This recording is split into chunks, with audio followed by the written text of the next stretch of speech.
बहुत समय पहले बंगाल में महाराजा कृष्णचंद्र का राज्य था। उनके दरबार में बहुत सारे विदूषक थे। सबसे ज्यादा लोकप्रिय था गोपाल। गोपाल नाई था, लेकिन सब लोग उसे गोपाल भांड कहकर बुलाते थे। भांड यानी मस्खरा, जो लोगों को हंसा सकता हो। अपने चुटकुलों, हाव भाव, टीका टिप्पणी और महाराज या अन्य लोगों को मूर्ख बनाने के तरीकों ने गोपाल को प्रसिद्ध कर दिया था। गोपाल से पार पाना नामुमकिन था। न ही उसके हाथ कोई चालाकी चुस्ती कर सकता था। गोपाल को सारा खेल पहले ही पता चल जाता और वह चतुराई से पासा पलट देता था। उस जमाने में लोग अजीबोगरीब अंधविश्वास पालते थे।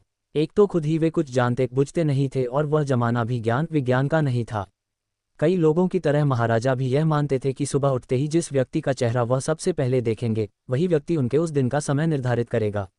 यदि उनका दिन अच्छा निकलता तो वह व्यक्ति शुभ माना जाता। अगले दिन उसे इनाम दिया जाता था, और अगर दिन में कुछ दुर्भाग्यपूर्ण हो जाता था तो वह व्यक्ति अमंगल का प्रतीक या राज्य के लिए खतरा हो जाता। अगले दिन महाराजा उसे दंड देते। संकट जितना गहरा होता, दंड उतना ही अधिक। राज्य में सबको महाराजा के इस विश्वास का पता था, और सुबह सुबह कोई भी उनके पास नहीं फटकता था। अगर कहीं स्वर्ण मुद्राएं, जमीन का टुकड़ा या अच्छी दुधारू गाय मिल जाती तब तो पौट 12 थी, लेकिन दंड मिलने का भी तो डर था। भेद भी पड़ सकते थे या फिर देश निकाला भी दिया जा सकता था। इसलिए कोई भी अपनी जान जोखिम में डालने को तैयार नहीं था। लेकिन गोपाल महाराजा या उनकी सनक से डरता नहीं था। उसे तो अपने दंडित होने का भी डर नहीं था, क्योंकि वह जानता था कि अपनी बुद्धि के बल पर वह हर मुश्किल आसान कर सकता है। वैसे भी उठने पर महाराजा अपने सेवकों और अंगरक्षकों या महारानी को ही देखते थे। इतनी सुबह महल में कोई भी आगंतुक तो आने से रहा। हाँ, कभी कभी महामंत्री कोई जरूरी मसला लेकर महाराजा के पास जरूर आ जाते थे। ऐसी घड़ी में तो महाराजा को इनाम सजा सब भूल जाता था। कभी कभी महाराजा सुबह सवेरे उठकर घूमने निकल जाते थे। कभी महल के भीतर ही फल वाटिका या उद्यान में या नदी किनारे था, फिर बाजार भी। उस दौरान आते जाते वे किसी को भी मिल सकते थे। जो भी सबसे पहले उनके सामने आता, डर के मारे उसके पसीने छूट जाते और वह सोचने लगता कि जाने महाराजा का आज का दिन कैसा बीतेगा, जाने उसे इनाम मिलेगा या दंड। एक रोज महाराजा नदी किनारे घूमने चले गए। पौबस फटी ही थी और किनारा भी सुनसान था। गोपाल वैसे तो देर तक सोता था, लेकिन उस दिन उसके पेट में चूहे ऐसे दौड़े कि वह सुबह सुबह ही उठ बैठा। उसका मन ताज़ा मछली खाने का हुआ और उसने सोचा कि नदी के किनारे बैठे मछुआरों से जाकर मछली खरीद ली जाए। वह जानता था कि सूर्योदय से पहले गए हुए मछुआरे उसी समय वापस आते हैं, पर उस दिन वहां कोई नहीं था। गोपाल ये देखकर बहुत हैरान हुआ।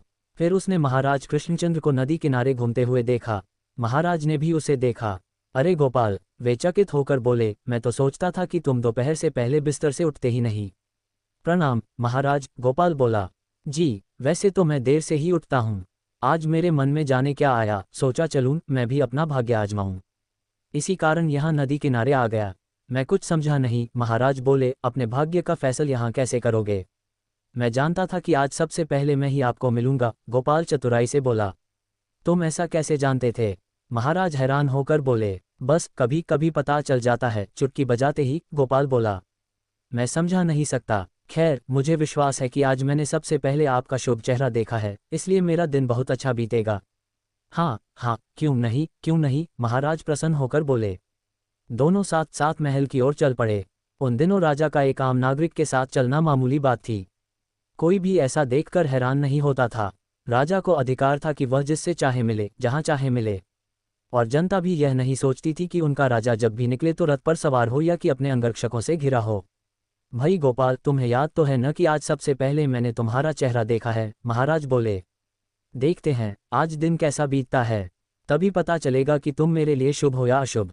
उसके अनुसार तुम्हें इनाम या दंड मिलेगा। बिल्कुल महाराज, गोपाल आदरपूर्वक बोला। देखते हैं कौन ज्यादा शुभ है, आप या मैं? तुम्हारा मतलब? महाराज ने तुनक कर पूछा। ज्यादा चतुर बनने की कोशिश न करो, मैं तो मस्खरा हूँ। महाराज, गोपाल ने हाथ बांध कर कहा, मस्खरे की बात का बुरा क्या मानना। जल्दी ही दोनों महल पहुंच गए। महाराज ने गोपाल को अपने कक्ष में आने का न्योता दिया। गोपाल चुटकुलों का भंडार था, उसकी बातें सुनकर लोग, खास तौर पर महाराज, खुश हो जाते थे। जैसे ही वे सभी लोग बैठे, शाही हज्जाम आ गया। आइए महाराज, आपकी दाढ़ी बना दूं। हज्जाम मन ही मन शुक्र मना रहा था कि महाराज को दिखने वाला वह पहला व्यक्ति नहीं था। ठीक है, महाराज बोले, तुम दाढ़ी बनाओ। और गोपाल, पिछली रात तुम जिस शादी में गए थे, क्यों न वहां का किस्सा हो जाए। गोपाल ने हमेशा की तरह अपनी कहानी बढ़ा चढ़कर सुनानी शुरू कर दी। हर बात में मजाक, हर बात पर लतीफ़ा। हंसते हंसते महाराज ने पेट पकड़ लिया। हज्जाम भी हंस रहा था। पहरेदारों और सेवकों सहित कमरे में सभी लोग हंस रहे थे। गोपाल के चुटकुले सुनते हुए जैसे ही महाराज हिले, हज्जाम का हाथ फिसल गया और उस तरह जाकर महाराज के गाल में लगा, जिससे बहुत ज्यादा खून बहना शुरू हो गया। हज्जाम डर के मारे थरथर कांपने लगा। उसे विश्वास था कि महाराज या तो उसे फांसी दे देंगे या फिर देश निकाला। आखिर महाराज का खून बहा था और यह कोई साधारण बात नहीं थी। महाराज के सेवकों ने तुरंत ही मरहम पट्टी की और खून बहना बंद हो गया। सब चुप से सहमे से खड़े थे, सिवाय गोपाल के। वह पहले की तरह मुस्करा